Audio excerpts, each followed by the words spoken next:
कांग्रेस के राज्यसभा सांसद धीरज साहू से ईडी की टीम ने लगभग 11 घंटे तक पूछताछ की। धीरज साहू से पूर्व सीएम हेमंत सोरेन के दिल्ली स्थित आवास से बरामद बीएमडब्ल्यू कार को लेकर उनसे पूछताछ की गई। लगभग 11 घंटे की पूछताछ के बाद सांसद धीरज साहू ईडी के दफ्तर से बाहर निकले। उन्होंने बताया कि दिल्ली स्थित पूर्व मुख्यमंत्री हेमंत सोरेन की आवास से मिली कार हेमंत सोरेन की नहीं है। हालांकि मीडिया के अधिकांश सवालों का जवाब सांसद धीरज साहू ने नहीं बताया। सूत्रों से मिली जानकारी के अनुसार धीरज साहू को आज फिर पूछताछ के लिए ईडी बुलाया गया है।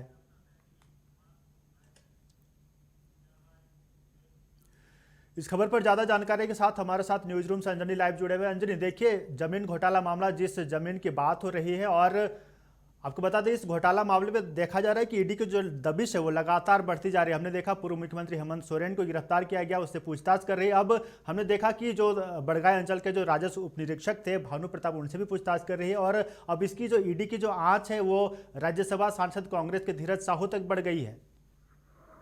देखिए, झारखंड में आप ईडी की दबिश जो है लगातार बढ़ती ही जा रही है और कई नए चेहरे जो है वो उनका ईडी दफ्तर आने की शुरुआत हो गई है। इसी कड़ी में देखेंगे तो धीरज साहू जो राज्यसभा सांसद हैं वो भी पहुंचे थे, लेकिन आज अभी तक जो है और कोई भी ईडी के दफ्तर नहीं पहुंचा है। लेकिन जो खबरें हैं कि तमाम लोगों को आज भी बुलाया गया है। और धीरज साहू का जो मामला है वो कहीं न कहीं दिल्ली में जो मुख्यमंत्री का जो आवास है, उस आवास में जो बीएमडब्ल्यू गाड़ी थी उसके संदर्भ में बातचीत के लिए यहाँ बुलाया गया था। कल काफी देर तक पूछताछ की थी, लेकिन जिस तरह से पूर्व मुख्यमंत्री हेमंत सोरेन अभी ईडी कार्यालय में है और लगातार पूछताछ हो रही है और दबिश बढ़ रही है। और कल भी जिस तरह से अंकुर जो हमारे रिपोर्टर हैं उन्होंने बड़गाही अंचल का जो खबरें दिखाई है, तो तमाम चीजों को लेकर देखेंगे जो जमीन से जुड़ा जो मामला है और कहीं न कहीं पैसे से जुड़ा जो मामला है, पुलिस वहां तक ईडी वहां तक पहुंचना चाहती है कि आखिर वो जमीन किसने लिया, कौन लिया, उसकी सच्चाई क्या है। तो तमाम चीज के बीच में देखेंगे तो ये जो पूर्व मुख्यमंत्री के जो प्रेस सलाहकार है और वो भी, उन्हें भी बुलाया गया है, लेकिन अब तक यहाँ कोई नहीं आया। और इससे पूर्व यदि देखेंगे तो जो साहेबगंज के जो डीसी है उन्हें भी तलब किया गया है आज भी। तो कई, हमें लगता है कि कई चीजों को लेकर विनोद सिंह, तो कई ऐसे मामले हैं जो कि ईडी पूरी जांच पड़ताल के बाद तमाम जो फैक्ट्स हैं उसको उभारना चाहती है, निकालना चाहती है। तो आप देखेंगे ईडी कार्यालय में लगातार जो है कई लोग आ रहे हैं, लेकिन जिन चीजों को लेकर यदि हम देखेंगे तो मोबाइल का जो कनेक्शन है वो कई चीजों को लेकर जांच पड़ताल हो रही है। और जो जेएसएससी जो अभी एग्जाम लिया था उसका जो क्वेश्चन पेपर लीक का जो मामला है वो भी कहीं ना कहीं इस संदर्भ में जुड़ रहा है। तो हमें लगता है कि ईडी की दबिश बढ़ रही है, कई नए चेहरे जुड़ रहे हैं और इसके बाद भी आने वाले समय में कई नए चेहरे जुड़ेंगे। तो इसका अंदाजा अभी लगा पाना थोड़ा मुश्किल है, लेकिन ईडी कार्यालय अब तक कोई नहीं पहुंचा है। लेकिन पूर्व मुख्यमंत्री हेमंत सोरेन की धर्मपत्नी जो कल्पना सोरेन अपने बच्चों के साथ यहाँ खाना लेकर आई थी, जो नाश्ता होता है, तो वो नाश्ता ये अंदर गई, काफी देर रही और उसके बाद वो अपने घर की ओर निकल गई है। तो ईडी की दबिश झारखंड में लगातार बढ़ रही है और कई नए चेहरे जुड़ रहे हैं, कई नए चेहरे जो है उन्हें ईडी की दफ्तर आना पड़ रहा है। अंजलि, हम जानना चाहेंगे जिस जमीन को लेकर ये पूरा जो मसला चल रहा है, कल हमने देखा कि जो बड़गांव अंचल के जो राजस्व उप निरीक्षक थे भानु प्रताप, उनको ईडी की टीम लेकर गई थी उस जमीन पर और उनसे पूछताछ की थी। क्या कुछ जानकारी निकलकर सामने आई है वहां से?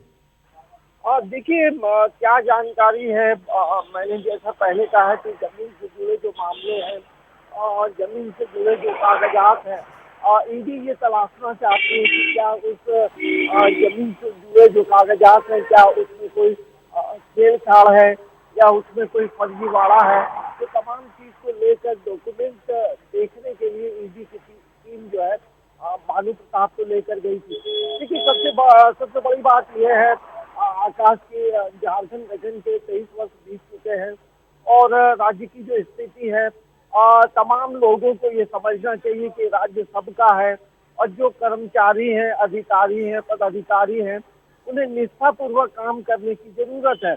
और अब वैसे में राज्य का विकास रुक जाता है और राज्य की पूरी बदनामी होती है। तो जो छोटे लेवल के जो पदाधिकारी हैं, वो कहीं न कहीं कई चीज़ों में लिप्त है। ऐसा कि जो रांची में जमीन से जुड़े जो मामले हैं, आप तमाम दर्शकों को याद होगा, रांची के पूर्व डीसी होटवार जेल में रोटी तोड़ रहे हैं। तो आप समझिए एक बड़े अधिकारी भी ऐसी चीज़ों में इन्वॉल्व रहते हैं। तो और उन्हें कोर्ट का चक्कर भी लगाना पड़ रहा है, बार-बार जो है वो आवेदन भी देते हैं। इससे संबंधित जो बलगाई अंचल है, उससे संबंधित आप देखेंगे तो लगभग 8 लोग होटवार जेल में हैं और वो तमाम लोग जो है मतलब ऐसे कर्मचारी हैं जिनका कनेक्शन जमीनों के कारोबार से जुड़ा रहा है। और यही वजह है कि बलगाई अंचल के जो बड़ा बाबू रहे हैं, कई जो कर्मचारी रहे हैं, उन लोगों ने अपने घरों में दफ्तर बना दिया था। जो कागजात जो ऑफिस में होने चाहिए, तमाम चीज़ों को लेकर वो अपने घर में ही दफ्तर चलाते थे। तो कई ऐसी चीज़ें घटी हैं जो हमें पूरे राज्य के लिए चिंता का विषय है। तो हमें लगता है कि लोगों को गलत कामों से बचना चाहिए, क्योंकि गलत करेंगे तो आने वाले समय में आप फंस सकते हैं। और यही वजह है कि रांची में जो जमीन से जुड़े जो मामले हैं, उसमें कई लोग होटवार जेल में हैं। तो अब देखना ये होगा कि जो मनी लॉन्ड्रिंग का मामला हो, अवैध खनन का मामला हो, तो तमाम चीज़ों को लेकर जो है ईडी की दबिश लगातार बढ़ते जा रही है। और जैसा मैंने पहले कहा है कि जो ईडी के दफ्तर आना नहीं चाहते थे, अब तमाम लोग ईडी के दफ्तर आने लगे हैं और ईडी लगातार पूछताछ कर रही है। किसी का मोबाइल चेक हो रहा है, किसी का व्हाट्सएप चेक हो रहा है। तो तमाम चीज़ों को लेकर ईडी जो है इन मामलों को लेकर ईडी कई लोगों को पूछताछ कर रही है। तो एक कनेक्शन ढूंढना चाहती है कि क्या उससे क्या कनेक्शन है। अंजनी जिसमें अंजनी, जैसा व्हाट्सएप कि आप अभी ईडी कार्यालय के बाहर बाहर मौजूद है, तो अभी का हम अपडेट लेना चाहेंगे, क्योंकि अभी ऐसा है कि भानु प्रताप अभी ईडी की रिमांड पर हैं, पूर्व मुख्यमंत्री हेमंत सोरेन भी ईडी की रिमांड पर है और अभी धीरज साहू के साथ भी पूछताछ होने वाले। तो अभी का क्या अपडेट है, कितने लोग पहुंच गए हैं अभी पूछताछ के लिए?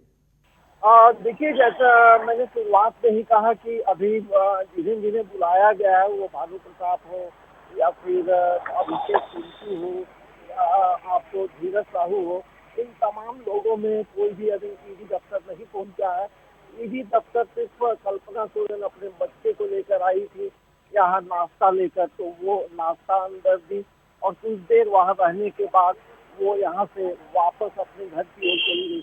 तो हम ईडी कार्यालय की तस्वीर दिखाते हैं। देखिए, ईडी का दफ्तर है और तमाम जो मीडिया कर्मी हैं वो यहाँ लगातार उधर से आती हुई गाड़ियों को देख रहे हैं कि कौन कब आता है। और अमूमन अब जिन्हें ईडी का दफ्तर बुलाया गया है, और कई ऐसे लोग हैं जो 2 व्हीलर में आते हैं और धीरज साहू 4 व्हीलर में कल पहुंचे थे। तो अभी तक किसी की भी आने की यहाँ सूचना अभी तक नहीं है। सरोज, ठीक है, तमाम जानकारियों के लिए बहुत बहुत शुक्रिया अंजनी। आप नज़र बनाए रखिएगा, हम लगातार आपसे अपडेट लेते रहेंगे।